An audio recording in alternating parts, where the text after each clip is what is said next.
la morfometría y riesgo de fracturas, que es lo que le corresponde a Carlos González, otro personaje querido por la Fundación Santa Fe, invitado el día de hoy por la parte de nuestros patrocinadores Hologic, que nos va a acompañar con el riesgo de fracturas y fracs. Bueno, cuando hice esta charla quise plantear estos tres objetivos, que prácticamente pues es al final de la charla describir las técnicas correctas para adquirir exploraciones de la evaluación de las fracturas vertebrales, que se traduce o viene de la sigla BFA, del término que más se usa en el ISSD para valorar fracturas. Al final pues vamos a utilizar bien las técnicas para identificar la anatomía que se refleja en una exploración, y vamos a reconocer pues también las limitaciones que tiene esa exploración de las fracturas y las formas de evitar este tipo de artefactos. A manera de generalidades, pues miren que las fracturas vertebrales que no se visualizan son muy comunes. En 2/3 de las radiografías que podemos no se aprecian las fracturas, solo en el 10% han requerido ingresos hospitalarios. Muchos de estos pacientes con fracturas vertebrales son pacientes con baja densidad mineral ósea, según la puntuación que utilicemos para diagnosticar esa baja densidad mineral ósea o osteoporosis que se utiliza con el score T. Y esa valoración pues va a permitir el diagnóstico adecuado de la osteoporosis en algunos pacientes. Al final de la charla pues está la discusión o la conclusión de si encontramos una fractura por insuficiencia en un paciente osteopénico, pues eso va a ser ya diagnóstico de una osteoporosis establecida. Y muchos estudios, pues ustedes van a encontrar en la literatura que van a documentar esa asociación entre las fracturas vertebrales prevalentes y el riesgo de fracturas futuras. ¿Qué quiere decir esto? Si yo he tenido una fractura por insuficiencia, muy seguramente a 5, a 10 años o a futuro, pues el riesgo va a aumentar considerablemente y casi hasta el riesgo relativo es 5 veces más que la población en general. Cuando uno habla entonces de la evaluación, ¿qué es lo que vamos a ir a buscar? Se van a tomar imágenes de la columna toracolumbar para detectar fracturas usando el DEXA. Las imágenes posterior, anterior y lateral, que son las que ustedes han visto en el posicionamiento, son las que nos van a permitir esa valoración. Y pues miren que lo podemos hacer cuando estemos tomando la densidad mineral ósea, que es una de las ventajas que tiene hacer esta valoración de la fractura, y permite pues la integración de la densidad mineral ósea con presencia de la fractura para el diagnóstico, que es lo que les hablo del riesgo y el manejo del paciente al final si tiene una osteoporosis establecida con una fractura por insuficiencia. Algo de terminología que ustedes pueden encontrar cuando revisan o cuando hacen los cursos de actualización con el ISSD, pues evaluación de fracturas viene de la sigla de Vertebral Fracture Assessment, que es el término recomendado de la ISSD para hablar de la valoración de fractura vertebral. En el general vamos a tener estas tres siglas que son evaluación de la vértebra lateral, evaluación de la vértebra anteroposterior y evaluación de la vértebra dual, que realmente pues son terminologías que hay que conocer, que tienen los equipos y que debemos saber si las vamos a utilizar o si las vamos a evaluar. En Hologic pues también está la evaluación de vértebra instantánea, que también pues es una forma de evaluar las fracturas hoy día. Cuando hablamos de riesgo y evaluación, pues tenemos que integrar todos estos tres conceptos: la osteoporosis, la fragilidad ósea y las fracturas vertebrales. Y ahí empiezan a crearse, digamos, interrogantes: ¿cuándo es el diagnóstico de osteoporosis? ¿Cuándo hablamos de fragilidad ósea? ¿Qué herramientas tenemos para hablar de esa fragilidad? Y más adelante ustedes van a ver lo del TBS, del Trabecular Bone Score, y vamos a ver entonces cuáles son este tipo de fracturas. Una fractura vertebral, pues la vamos a definir como los cambios en la morfología del cuerpo vertebral, que va a ser secundario a una fuerza sobre el eje superior e inferior que resulta en la fractura final del platillo vertebral, que es lo que tenemos que ir a buscar en las imágenes y en la valoración cuantitativa, si lo vamos a hacer de esa manera. Y si hablamos del término fractura por insuficiencia, pues vamos a tener que globalizar a qué nos vamos a enfrentar con esto. Miren ustedes que hoy en día que está de moda todo lo de la reforma a la salud y todo eso, estas patologías pues van a tener costos en el sistema de salud. Una paciente que tiene una fractura por insuficiencia es una paciente que va a tener riesgo o hospitalizaciones frecuentes, manejo de dolor, manejo de medicamentos de alto costo, y pues obviamente si esas fracturas que son por insuficiencia son asintomáticas en su mayoría de los casos, pues miren que va a aumentar la mortalidad y morbilidad de estos pacientes y por ende los costos en un sistema de salud que vemos en problemas con este tipo de patologías. Fracturas asociadas a osteoporosis pues son las más comunes. 15% de mujeres entre los 50 y 55 años tienen fracturas por insuficiencia y mujeres entre 85 años o más pues van a tener en un gran porcentaje de fracturas por insuficiencia que pueden ser ocultas o leves y no poder llegar a identificarlas. La mayoría de estas pues van a ser leves y no van a tener una implicación clínica como tal. Pero miren ustedes esto, riesgo relativo 5 veces más de fracturas futuras. Si uno diagnostica o se hace la valoración de una fractura por insuficiencia, miren que a diferencia de la población en general, tenemos 5 veces más de riesgo para tener múltiples fracturas en los años futuros. Cuando son múltiples, afectan la calidad de vida y aumentan la mortalidad. Obviamente, pues tener fracturas múltiples en la columna pues va a producir una morbilidad muy, muy importante en los pacientes. Y la recomendación pues es evaluarlas, como dice el SSD, con el BFA, que es la morfometría, que es la que vamos a ver.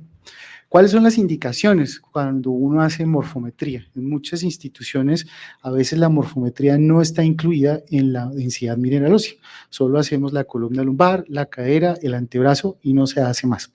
Nosotros, digamos por protocolo, hacemos la morfometría en todos nuestros estudios de densidad mineral ósea, de densitometría, pero acá les traigo pues el resumen de las indicaciones si no lo hacen rutinariamente. Uno es tener el T-score menor a 1,0, que ya hablamos de pacientes con una baja densidad mineral ósea. Vamos a tener esa indicación cuando hay uno o más de los siguientes aspectos: mujeres mayores de 70 años o hombres mayores de 80 años, historia de pérdida de la altura mayor a 4 centímetros o en algunos sitios, si estamos por fuera de acá, 1,5 pulgadas, fracturas vertebrales previas no documentadas y terapia con glucocorticoides, que era lo que nos hablaba Paula, que estos medicamentos pueden deteriorar la salud del hueso y esto es como lo que nos dan como parámetros 5 miligramos día por más de 3 meses. Si tenemos uno de estos 3, pues está indicado hacer la morfometría en el estudio del DEXA. Cuando uno va a valorar una fractura, pues uno se encuentra con múltiples modalidades diagnósticas que nos pueden ayudar a valorar una fractura. Un CT, una radiografía, el DEXA, la resonancia magnética, y aún no existe un consenso para hacerlo. La modalidad, la definición o el grado de fractura, pues no hay un consenso establecido y vamos a ver las ventajas, en este caso, pues vamos a hablar del DEXA que tiene sobre las otras modalidades. Entonces, una de las más importantes, pues hay más disponibilidad de los equipos de DEXA que las otras modalidades diagnósticas, sin embargo, pues la radiografía es la herramienta fundamental. La baja radiación, el costo que van de la mano en hacer una valoración de una fractura vertebral y la posibilidad de realizar en la misma valoración de densidad mineral ósea la valoración de una fractura. Entonces, mire que tiene ventajas poder hacer de rutina la morfometría en los pacientes que son llevados al examen de densidad mineral ósea. Aquí ustedes pues han visto muchas o ya han sido repetitivos pues la importancia del posicionamiento, ese posicionamiento lateral o AP en diferentes marcas o en diferentes modelos de las marcas que tenemos a disposición. Ya vimos cómo es el posicionamiento adecuado, vimos las herramientas que tiene cada marca para poder ayudarnos a mejorar esa calidad de las imágenes. Entonces, pues esto es como un recorderis más de lo que viene en el contexto de la calidad en el posicionamiento. Al lado izquierdo, las imágenes de las herramientas en el equipo de General, al lado derecho, las herramientas del equipo de Ologic, donde pues nos van a mostrar una calidad final de la imagen o de lo que vamos a lograr con ese posicionamiento adecuado en la valoración de la columna vertebral para buscar fracturas. Aquí el posicionamiento posterior-anterior, miren ustedes cómo se ve la columna vertebral cuando el posicionamiento es adecuado en un equipo de Ologic y en el equipo de General Electric, pues miren el dibujito y cómo se ve la imagen final en los equipos de General. ¿Cómo hacer esa valoración? Entonces, hay algunos tips para que uno sepa si está bien tomada la morfometría o no. Entonces, obviamente, como siempre, o lo dijo Paula también, hay que contar de abajo hacia arriba, hay que tener en cuenta que el E5 va a la altura de las espinas ilíacas, hay que identificar también el E1, que muy seguramente pues, está por debajo de donde vemos las costillas, identificar L5, contar desde L5 hacia arriba, que es como el mensaje, digamos, más importante de todas estas diapositivas de posicionamiento. La unión L4, L5, pues siempre va a estar a la altura de las crestas ilíacas, que también son como tips para uno saber que la imagen está bien posicionada. Obviamente, pues tenemos que conocer la anatomía de las vértebras. Muchas veces en traducciones uno encuentra que la descripción de las vértebras torácicas, perdón, son como encajaditas, como cajitas, pero la morfología visual de las vértebras torácicas es como una especie de cuña sin llegar a ser una fractura, y a veces en esas vértebras pues es difícil poder diagnosticar una fractura solamente con la morfometría nada más. Las vértebras lumbares van a tener una disposición bicóncava sin llegar a tener una fractura. Entonces hay que también educarse, y para eso estamos acá, para poder entrenarnos en cómo ver esas fracturas. Hay herramientas como las herramientas de contraste que nos ayudan a mejorar las imágenes, porque pues los artefactos de escoliosis, como ustedes lo vieron, los artefactos de cambios degenerativos, pues van a hacer que no podamos identificar fracturas como las que estamos viendo acá en estos ejemplos de la marca Deologic. Miren ustedes cómo puede uno manejar los contrastes para lograr imágenes muy diagnósticas en la parte de la imagen del DEXA. Obviamente, identificar la alteración de la morfología de las vértebras, pues es lo que nos va a llevar a la sospecha de las fracturas, como aquí una fractura en cuño a nivel del cuerpo vertebral de T12, y miren pues la curva, digamos, cifótica que está aumentada en este paciente. ¿Cómo vamos a evaluar las fracturas vertebrales? Existen varios métodos con los cuales está el cuantitativo, el cualitativo y el semi-cuantitativo. Vamos a verlos uno a uno para poder, digamos, aprender un poquito sobre esa parte. Ya sabemos cómo buscarlas, cómo mirar las vértebras, pero vamos a ver ese método cualitativo, qué es lo que nos va a enseñar. Entonces, eso es una valoración subjetiva de las imágenes que les he mostrado hasta ahora. ¿Qué es lo que vamos a ver? Cambios en la morfología, deformidad de los platillos vertebrales, corticales pandas o bicóncavas pronunciadas, o la pérdida de la altura de la vértebra como tal. Eso es lo que vamos a buscar como indicios de una fractura. Entonces, van a ver en algunos esquemas que uno puede ver el esquema de una fractura en cuña, un esquema de un cuerpo vertebral normal, un cuerpo vertebral con disminución tanto de su componente posterior, medio y anterior, que sería una fractura por aplastamiento, o esta que pudiera ser en un esquema una fractura bicóncava. Entonces ya más o menos en la cabeza tenemos qué son las imágenes que vamos a ir a buscar de las fracturas en la columna vertebral. Aquí, pues miren lo fácil o difícil que puede ser en algunas otras modalidades poder encontrar fracturas en proyecciones laterales. Miren ustedes esta columna con múltiples fracturas, seguramente por insuficiencia, cambios osteocondrósicos o reparativos de esas fracturas antiguas, o miren estos cambios degenerativos también en resonancia magnética que pudiéramos llegar a identificar en una morfometría de la columna vertebral. El método semicuantitativo es el que nos enseña Jenant y es el que al ISSD le gusta proponer para evaluar las fracturas vertebrales. Entonces, si vamos al ISSD, ellos nos recomiendan que utilicemos la escala de Jenant para valorar el tipo de fracturas o el grado de fracturas que tenemos en la valoración del BFA. Es el más usado, se basa en la visualización de la morfología vertebral, como se los he mostrado, y la comparación de su apariencia en un grafiquito, que es el que vamos a ver más adelante. Acá está. Entonces, esa clasificación de Jenant la clasifica en 3 grados, 1, 2, 3. Va a clasificar tanto la parte anterior, la parte media y la parte posterior, que es el esquema que ustedes tienen que tener a la mano para poder saber si tienen o no una fractura. vamos a hablar de una disminución de la altura entre el 20 y 25 como grado 1, 25 al 40% como una fractura moderada o una fractura mayor al 40% que es una fractura severa.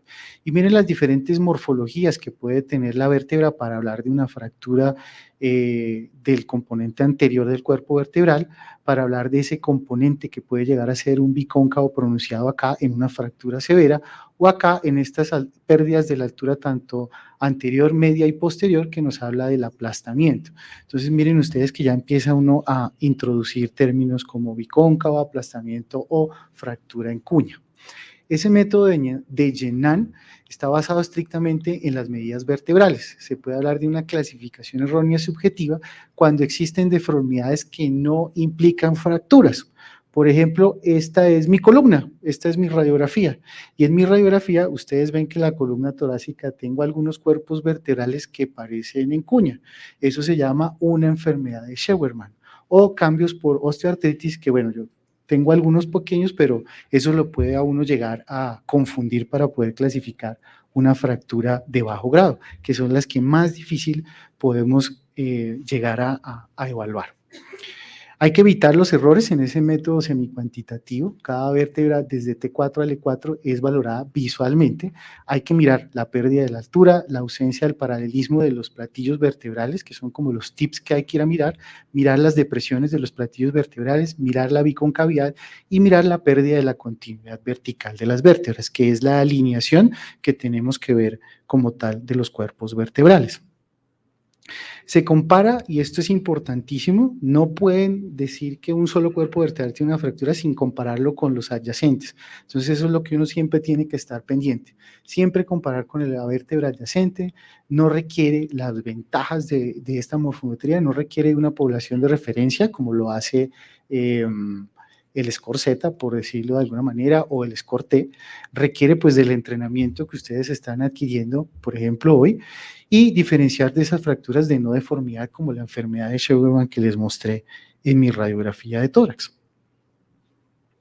Aquí, entonces, otro recorderis, que si ya determinamos la fractura, pues se va a medir ese valor, que fue el que les dije que hacía llenando, grado leve o grado 1, 20 al 25%, moderada grado 2, 25 a 40, y mayor de 40 es la severa o grado 3, según el método de Yenan, que es el recomendado.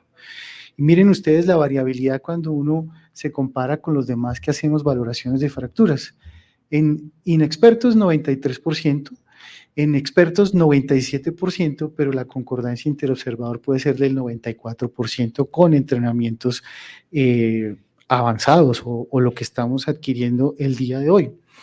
Una de las diapositivas que a uno le impacta cuando uno va a la certificación del ISSE es que la primera diapositiva que le ponen a uno es que más del 90% de las osteodensitometrías que se hacen tienen algún error.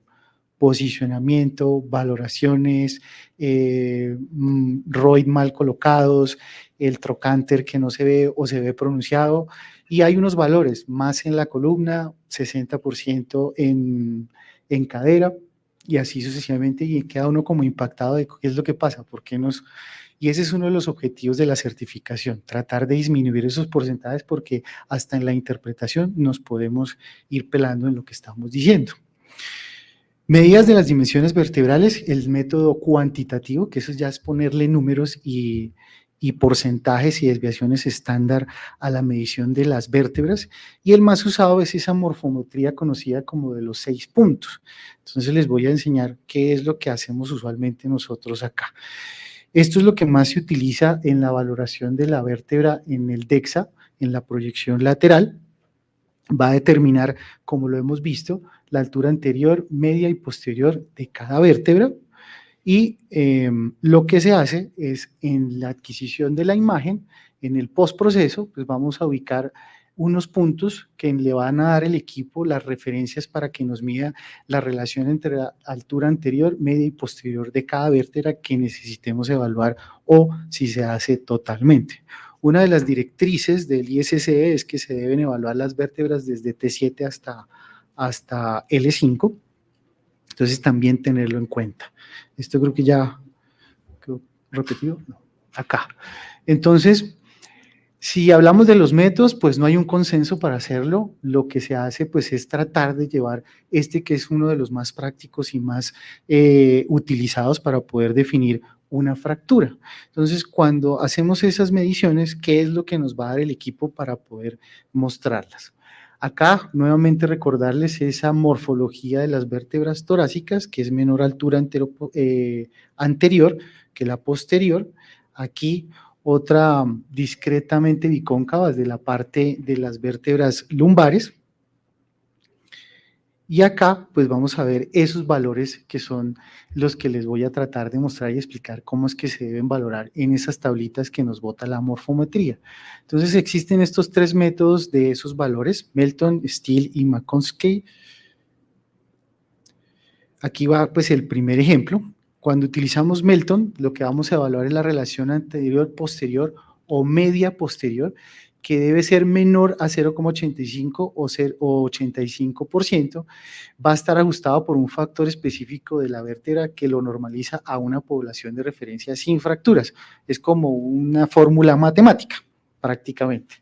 Entonces, en el equipo que nosotros tenemos de General, nos va a botar una tablita o unos valores según las vértebras que estemos valorando. En este caso, estamos valorando L1, que me indica el equipo que tiene una disminución de la altura anterior comparada con la posterior y me habla de una fractura en cuña. Vamos a este coeficiente anterior-posterior y es menor del 85% y eso me va a hablar en esta columna de una fractura en forma de cuña. Si utilizamos Steele, vamos a hablar de la relación de las alturas vertebrales anterior, medio y posterior de de 3 desviaciones estándar por debajo de lo normal. Y si utilizamos vamos a hablar de grado 1 y grado 2. No vamos a hablar grado 1, grado 2, grado 3. Vamos a hablar de 3 desviaciones a 4 desviaciones y menor de 4 desviaciones. ¿Y cuál es ese valor? Este valor que está en esta columna. Ya no vamos a ver sino vamos a ver este de acá, media posterior. Ahí es donde estamos utilizando el método de Steele para hablar de una disminución de menos 6,9 desviaciones estándar. Esa sería, en este caso, un grado 2, que es menos de 4 desviaciones estándar. En el McCloskey es anterior, media y posterior comparada con el cuerpo vertebral adyacente y habla de fractura solamente menos de 3 desviaciones estándar y lo vamos a buscar acá en esta columna que nos bota el equipo de General. Miren la misma imagen, la misma vértebra y miren acá hablamos de menos 3,5 desviaciones estándar por debajo de lo normal que nos lo clasifica en una fractura en cuña. Disminución de la relación anterior-posterior es fractura en cuña, que eso pues es más fácil de determinarlo en un gráfico. Y acá, pues miren ustedes un ejemplo de esa valoración de T7 a L4, a L5. Aquí el equipo nos dice que hay una disminución moderada en cuña, acá hay una disminución pronunciada en cuña. ¿Y dónde vamos a verla? En el coeficiente anterior y posterior. Y miren ustedes acá todos estos valores en porcentaje, todos estos valores en densidad mineral ósea, que son los que tenemos que ir a buscar para hablar de disminución o una morfología en cuña, que aquí nos la clasifica el equipo en moderada o pronunciada según el porcentaje que vayamos a obtener o el método que decidamos utilizar. Bicóncavas, pues disminución de la relación media posterior, que es la que estamos viendo acá. Ahí es donde se colocan los puntos y es donde tenemos que ir a buscar en el gráfico, aquí, relación media posterior, una fractura bicóncava pronunciada con una disminución más del 50% de la altura media posterior con menos 6,3 desviaciones estándar por debajo de lo normal en una paciente adulta mayor de 75 años de edad. Entonces miren que no es tampoco tan complejo, es solo tratar de visualizar las fracturas y ir a ver esos porcentajes y esos números que nos ayudan. En esta morfología, acuérdense que para hablar de la parte posterior tenemos que compararla con la superior o con la adyacente para poder hablar de esa disminución de la relación posterior-posterior comparada con el cuerpo vertebral adyacente. Y acá, pues esa ese ejemplo que está acá. En L1, miren ustedes una fractura que pierde la relación posterior comparada con la vértebra superior o con la vértebra inferior. Miren ustedes que el -6 desviaciones estándar y 0,9 pérdida de centímetros de la pérdida de la altura de esa parte posterior, o es la altura media de la vértebra. Cuando uno compara los métodos, pues no hay uno que sea como el estándar de oro. Hay estudios que han comparado referencias hasta 84 pacientes y no han encontrado estadísticas significativas en hacer la comparación entre los tres, pero el ISSD siempre se va a quedar con el de Yenal, que es la parte morfológica, que es el que más fácil es para que todos utilicemos. Aquí, cuando hacemos esas comparaciones, miren las concordancias interobservador que van del 89 hasta el 94%, y acá, en donde comparan el método semicuantitativo entre el 85 al 93%, que son pues valores adecuados para nosotros poder hablar de fracturas vertebrales. Hemos visto ventajas, desventajas, limitaciones y obviamente hay que mirar la parte individual de cada paciente para poder hacer esa evaluación. Las limitaciones: no todas las vértebras pueden visualizarse adecuadamente. Vimos esos problemas que tenemos con la escoliosis, la parte de los cambios degenerativos, el mal posicionamiento, los artefactos que tengan botones, que tengan las manos, que tengan, no sé qué se me puede ocurrir, cambios posquirúrgicos, clips de reparos quirúrgicos previos en el abdomen. Todo eso nos puede llegar a hacer las limitaciones en la valoración. Las grado 1, que son las más leves, son las que más difíciles podemos tener. A veces uno ve los porcentajes y dice uno está en menos del 82%, entonces uno no sabe si decirle si tiene fractura porque lo clasificaría como osteoporosis y eso implica que el paciente tiene que llevarse a un medicamento que no puede suspender por muchos meses y es de cuidado decir esas cosas. Entonces hay que aprenderlo a hacerlo bien.